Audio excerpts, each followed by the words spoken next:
bem-vindo ao canal Futebolaço, eu sou o Dieguinho. Bom, galera, tá entrando no ar a nossa primeira edição desta terça-feira, como sempre, com muitas informações e algumas análises para vocês aqui. Antes disso, ó, dedo no like no começo do vídeo que me ajuda bastante. Se forem novos aqui no canal, já se inscrevam também, ativam o sininho das notificações e, claro, sigam minha conta pessoal lá no Instagram. E olha, teremos aí jogos muito importantes hoje por competições internacionais. E você que quiser fazer uma pós-esportiva lá na 1xBet, vou dar algumas dicas para vocês. O link tá aqui, ó, no primeiro comentário fixado do vídeo. Teremos hoje Fluminense e River Plate, Corinthians e Independente Del Valle pela Libertadores e pela Sul-Americana, São Paulo e Tolima e também News Old Boys e Santos. Então, 4 dicas para vocês fazerem aquela apostinha marota. Utilizando o nosso cupom promocional Futebolaço, que é a palavra Futebolaço com temudo e CO no final, eles dobram o seu primeiro depósito. 1xBet, parceira do canal Futebolaço. O link tá aqui no primeiro comentário fixado. Além de você apostar e se divertir, você ajuda muito aqui o meu trabalho. Beleza? Dito isso, vamos fazer algumas análises. Primeiro, o Vasco, infelizmente, dentro de São Januário ontem, sofreu a sua primeira derrota no campeonato.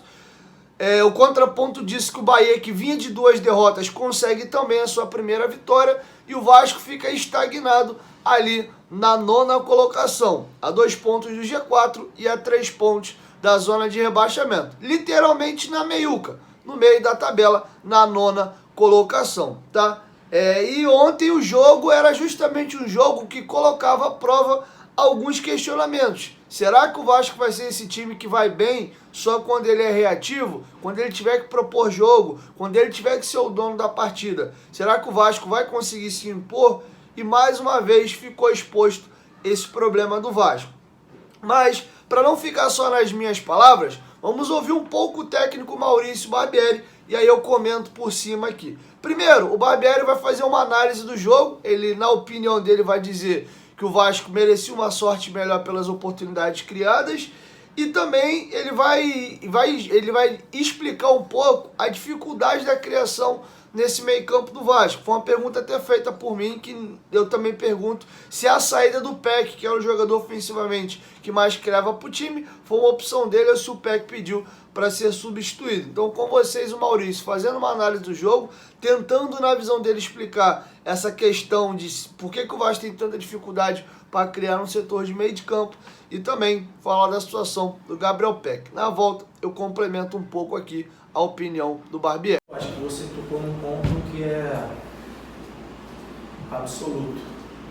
A eficiência sempre tem um peso determinante no resultado. Eu acho que no primeiro tempo, em especial, a gente criou um bom número de boas oportunidades, não fomos eficientes. Eles tiveram uma bola no comecinho do jogo, acho que bateu na trave, e depois essa última bola que faltou a gente ser mais eficiente para parar esse contra-ataque, ou fazer a falta se fosse necessário, ou defender melhor.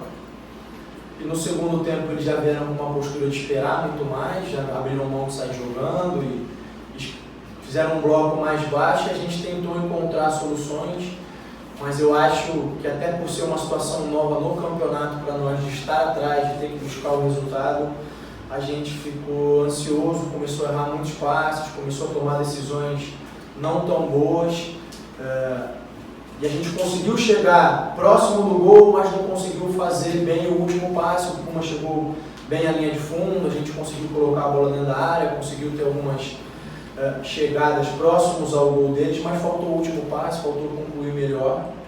Eu acho que não foi um jogo ruim em relação ao volume, ao que a gente criou. Os jogadores imprimiram uma intensidade altíssima do começo ao final, mas sem dúvida nenhuma é um resultado ruim. Então eu faço essa separação entre a performance da equipe e o resultado. O resultado, sem dúvida nenhuma, é um resultado ruim. A performance eu acho que tem muitos pontos positivos e tem outras questões que a gente tem que melhorar. Vou começar do final do pé, que ele pediu para sair, disse que estava começando a sentir câimbras já, então ele pediu para sair, concordo, acho que ele estava criando bastante. Sobre a análise da questão da criação, eu concordo em partes. Eu acho que a gente tem sim que melhorar nesse quesito. Mas aí eu vou lembrar vocês, o segundo gol nosso contra o Palmeiras, a bola começa na mão do Léo Jardim, e a gente faz a jogada até o final, terminar dentro da área, e o Peck faz o gol no rebote. Então foi uma jogada que a gente criou desde o começo, desde trás. E eu acho, volto a dizer, acho que é um ponto que a gente tem que evoluir, e é um ponto mais sensível, mais delicado, demora mais tempo, depende de outras questões do que só a organização, depende de criatividade, depende de outras coisas. Mas volto a dizer, eu acho que mesmo assim hoje a gente criou um bom número de oportunidades, pelo menos para que o placar fosse outro, né?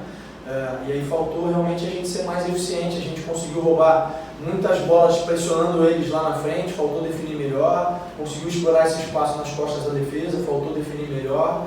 E eu acho que no segundo tempo, volto a falar, a gente cedeu um pouquinho à ansiedade, quis acelerar demais, acabou cometendo muitos erros.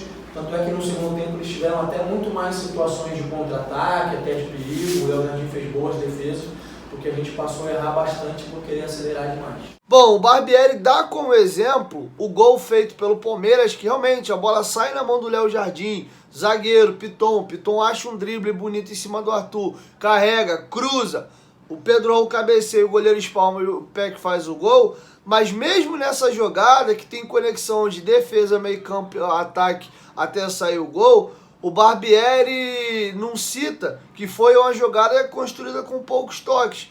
Se você perceber, o Vasco não é aquele time, vou dar como, por exemplo, o Fluminense, que a bola sai no goleiro, os zagueiros vêm tocando ali, a bola vai no lateral, chega no volante, às vezes o lateral já passa, recebe na frente de novo, volta no meia, e aí o time no meio de campo vem trocando passe ali, vai no ponta, o ponta dribla e bate em gol, dribla, o ponta dá no centroavante, o ponta acha o meio acha atacante. O Fluminense vem construindo o seu jogo de trás.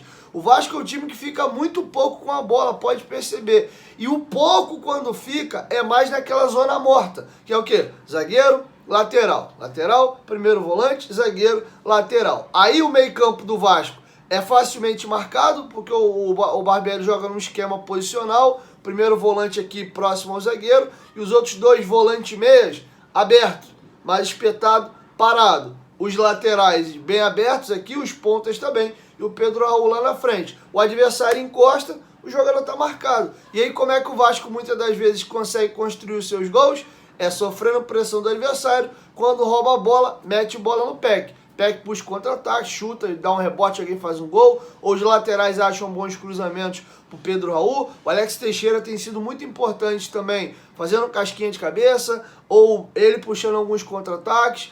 Tem saído assim os gols do Vasco. Jogada construída, o adversário com bloco baixo, e o Vasco trabalhando, rompe a primeira linha, rompe a segunda linha, chega próximo ao gol. Isso quase nunca acontece. Ele cita o lance do gol, que a bola sai do goleiro, passa na defesa, lateral, não foi nem meio, né? Porque quem fez a jogada de lado ali foi todo o Piton. Na verdade foi zaga e ataque, né? Não passou por nenhum meia. Ele fez a jogada ali pelo lado e houve o cruzamento. Poucos toques na bola. E eu questionei isso, Maurício Barbieri. Ele deu, citou que realmente a gente tem que encontrar dificuldade, mas ó, a gente fez um gol assim saindo de trás. Então assim, pra mim tá claro, o Vasco tem um problema muito grande no setor de criação. O Vasco precisa de um meia articulador? Precisa, mas eu não consigo imputar só a falta desse meia, essa falta de articulação. Então todo time que não tiver esse meia, ele não cria, porque muitas das vezes o Fluminense, por exemplo, joga sem um Ganso. O Ganso é poupado e não tem um reserva com a mesma característica dele. E o Fluminense cria do mesmo jeito, com o Lima, com o André, com o Martinelli, e ele cria. O Lima muitas das vezes joga como um segundo volante. Então assim, dá para você construir com 3 volantes. A questão é que a gente joga num sistema posicional, todo mundo paradinho, e a defesa encosta, e aí você tem dificuldade de jogar. Então, assim, acho que esse é o grande problema hoje do Vasco, é o setor de meio campo e de criação. E aproveitando, falando desse setor de meio de campo e de criação, a gente vai ter agora alguns embates sobre o meio campo. O primeiro embate que a gente vai discutir agora é de novo a história do bota o Rodrigo, tira o Rodrigo. O jogo que o Rodrigo não jogou e o Barbieri tentou botar o André de primeiro volante contra o Flamengo, o Arrascaeta passeou em campo. Aí volta o Rodrigo pro jogo da volta, o Vasco joga muito bem, o Arrascaeta é anulado novamente pelo Rodrigo e o time dá uma melhorada.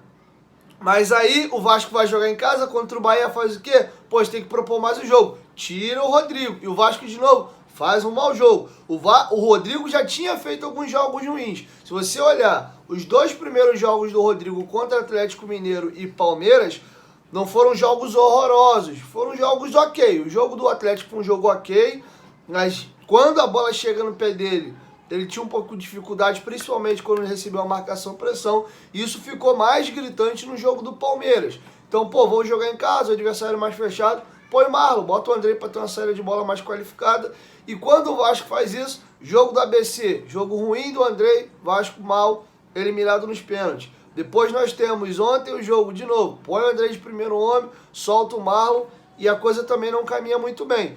E aí eu acho que talvez não seja nem só o Andrei, o Marlon Gomes não está num bom momento. O Marlon Gomes ganha a oportunidade no time muito numa prospecção do que o que a gente acredita que ele pode render, do que pelo que ele está rendendo. O Marlon Gomes esse ano, no Vasco, né, na seleção ele até foi bem, mas no Vasco ele não fez nada para pleitear uma vaga de titular. O Rodrigo já entregou bons jogos para falar, mereço uma vaga. O Marlon Gomes não fez nada. Ele começou até jogando de ponta, acho que não é a posição que ele deve atuar, e depois quando passou a jogar como esse volante pela esquerda, também não rendeu. Tem jogado muito nessa pressão e na prospecção do que o Vasco acredita que ele pode render, do que propriamente, de fato, pelo que ele vem entregando. E agora com vocês o técnico Maurício Barbieri, explicando essa questão da mexida. Por que que ele tira o Rodrigo, põe o Andrei, e finalizo aí com ele fazendo uma análise das estreias do Juan Cruz e do Carabarral e o que ele tentou com essas 2 mexidas. Queria só fazer um contraponto, se você me permite. O jogo do ABC, para mim, a gente não perdeu, a gente empatou e foi para as penalidades. Então não foi uma derrota dentro dos 90, né? A ideia era justamente a gente conseguir, por estar jogando em casa, ser uma equipe mais produtiva, criar mais. Toda vez que você opta por um jogador de mais criação, você faz uma escolha. Não tem as duas, ainda não tem esse jogador perfeito que marca pra caramba, que morre de tudo e cria também. Então foi uma escolha. Eu alternei bastante durante a semana os dois, o Rodrigo e o Andrei. Chegou até o momento que o Rodrigo teve um entorse, a gente até acreditou que talvez ele não pudesse ter condição de vir para o jogo. E durante os treinamentos o resultado foi bom, o Andrei se entende muito bem com o Marlon. E eu acho que até o gol a gente estava muito bem. Eu acho que eu gostaria de ter um cuidado com essa narrativa de que, coincidentemente, eu entendo, o ponto é verdade, é um fato, mas quando o Rodrigo não está, né, fica essa questão da derrota. Não acho que a gente criou bastante, eu acho que a gente criou situações para fazer o gol. Se a gente tivesse feito, talvez a leitura fosse outra. Mas depois o Andrei acabou tomando um amarelo e, como eu disse, como eu tirei 2 volantes de uma vez, aí sim o Rodrigo era um cara que fazia essa contenção para optar por outros jogadores de criação. Mas a ideia era ganhar mais aproximação no meio, ganhar um pouco mais de chegada à frente. Eu acho que funcionou bem a maior parte do primeiro tempo. No segundo tempo não funcionou, por isso eu optei por trocar. Primeiro, em relação ao Carabarral, é um jogador de mais criação, um jogador que pensa mais o jogo, um jogador que tem mais essa bola de pifar. A gente não estava conseguindo criar muito no segundo tempo, essa foi a ideia. No momento que eu achei que o Alex tinha perdido um pouquinho o ritmo, a ideia foi ele entrar no lugar do Alex. Depois a gente passou a ter muito a bola, mas passou a faltar presença na área, por isso a entrada do Juan e eu recuei o Carabarral para que ele iniciasse essa construção desde trás, foi ele e o Rodrigo. A entrada do Rodrigo tem um pouco a ver com isso, porque como eu tirei 2 volantes, eu precisava ter uma segurança ali para dar liberdade para os outros jogadores. Então, essas trocas foram nesse sentido, dele conseguir criar mais, achar os homens por dentro, ter mais essa última bola.